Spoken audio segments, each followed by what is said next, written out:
There's been a lot of pain in this city over the last 5 years, and there's been a lot of fear. The pain was because we watched an innocent man die. And the fear was because people worried that there would be no justice, that the inequities that have plagued us for generations would simply continue unchecked.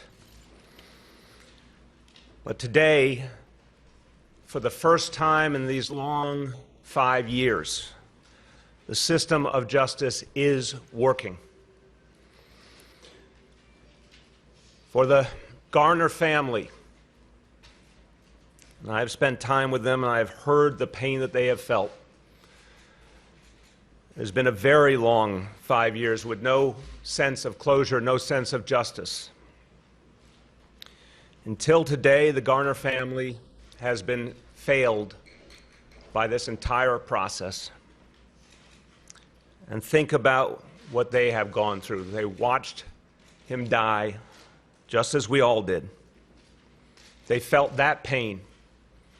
And then they were told over and over again by the district attorney, by the Department of Justice, that the government would do its job.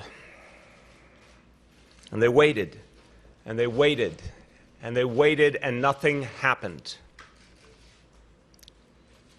And as all this stretched on, it reinforced the suspicion, and as one felt by millions, that justice doesn't exist for people who look like Eric Garner.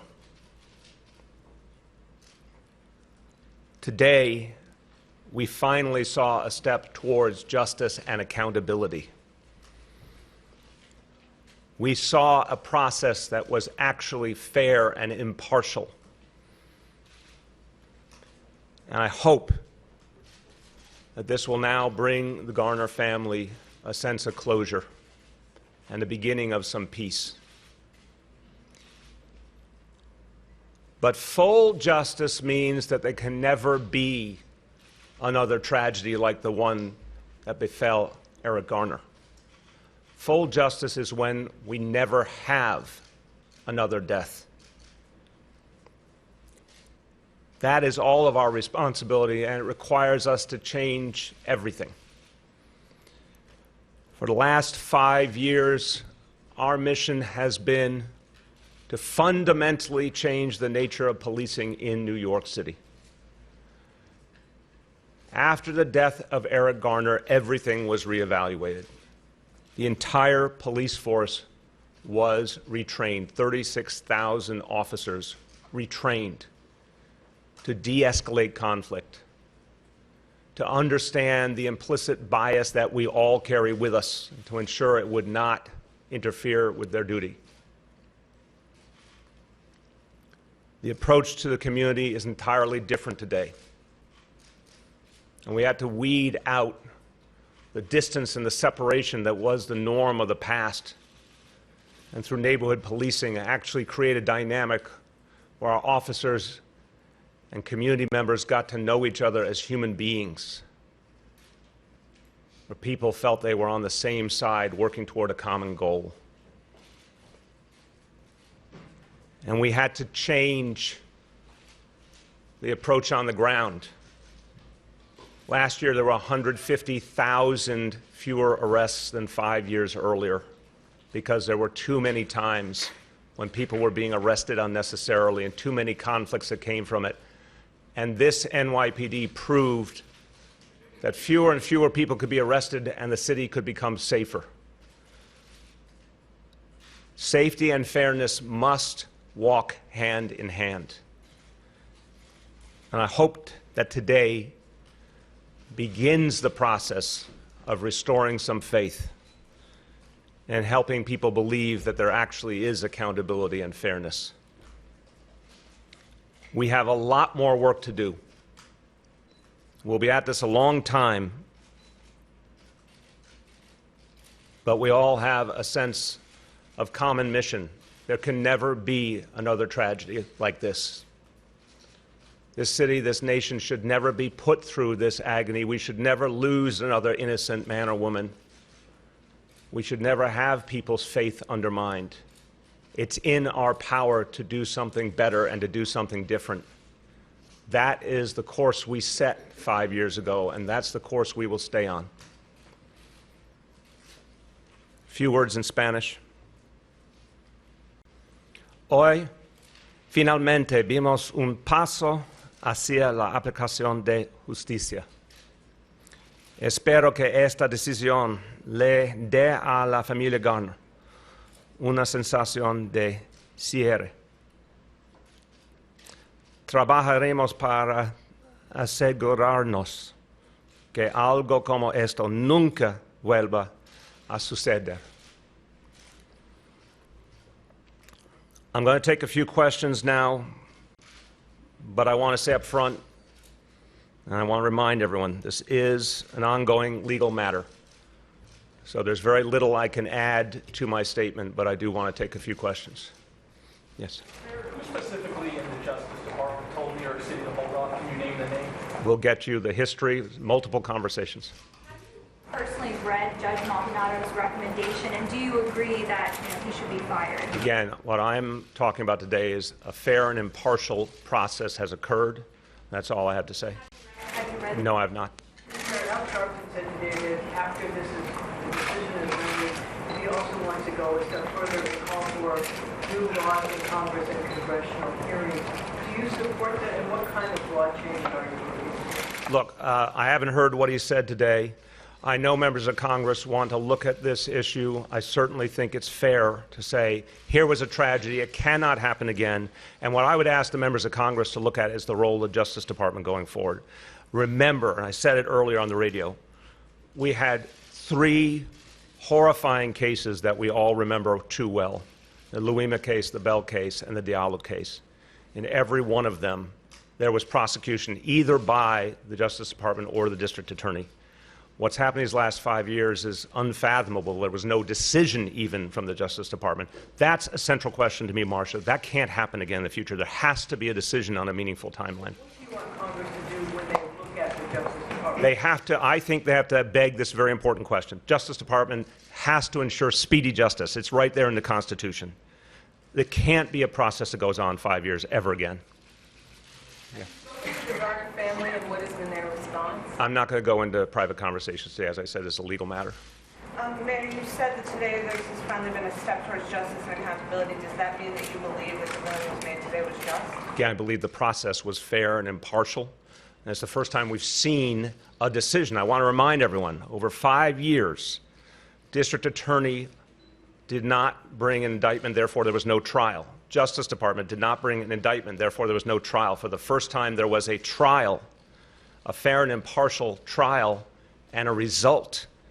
Remember that point about justice delayed is justice denied, that at least there was a trial and a result, and I have faith that it was a fair and impartial process. You said on the radio this morning that, policies have been put in place to never wait on the Justice Department again. Do you regret waiting on the Justice Department and not going ahead with the departmental trial in 2015? Absolutely. I cannot understand how this happened. Everything I had seen my entire life suggested the Justice Department believed it was its responsibility to act when other levels of government had not, or at least to make a decision quickly for the benefit of justice. It's literally beyond any compare. I cannot find any parallel to what happened here, and it's an unacceptable reality. I did not think it possible, honestly. I didn't think it was possible under either administration federally. But now that we've experienced it, we will never allow that to happen again. Gloria. We understand that police commissioner is going to make the final call here, but have you spoken to him about the judge's recommendation? And why aren't you saying what your personal opinion is, now that we have this recommendation from the judge, what you personally believe should happen to this officer?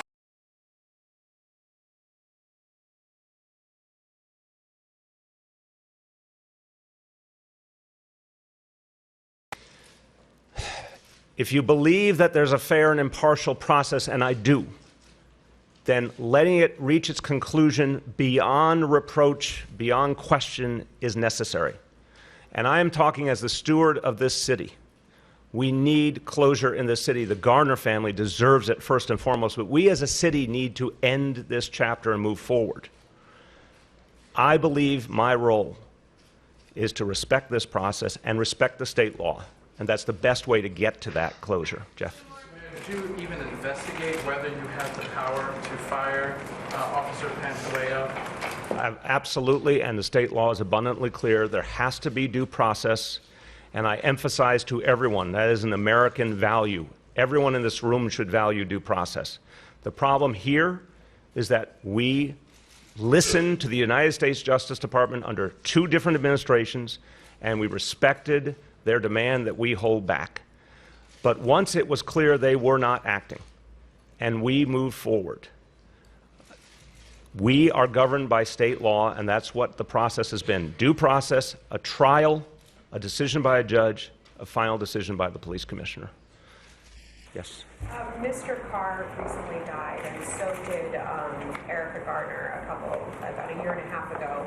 And some people have said that Eric Garner died from the stress related to fighting for justice for her father. Can you speak a little bit about the family members of his who are no longer here to even see a conclusion to this? It's very painful that this family's been put through hell. And part of why I'm reminding all New Yorkers of these previous horrible situations is to make clear how wrong this was. It's bad enough that an innocent man died. We all saw it, we all felt it.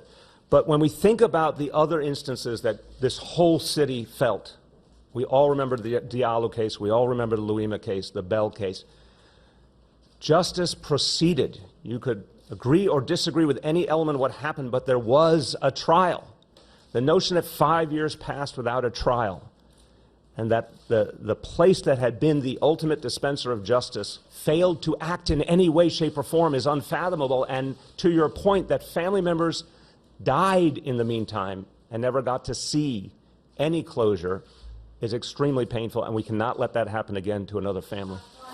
So to what extent do you believe this is also a result of the immense public pressure that your administration and other parts of government were placed under? Would we be here without all the activism and people that spoke out over the last 5 years? I respect everyone who has spoken out in their pain, in their outrage, and that's what I was saying in the beginning. I think so many people feared that we had not moved forward as a city or as a society, that injustice was simply going to happen with no result. And I appreciate why people felt that, and it cannot be. We can't move forward as a city, we can't move forward as a nation if people wonder if there's going to be any justice at all. So what was abundantly clear to me was once a fair and impartial process occurred, it would change everything that people were feeling to see an actual process.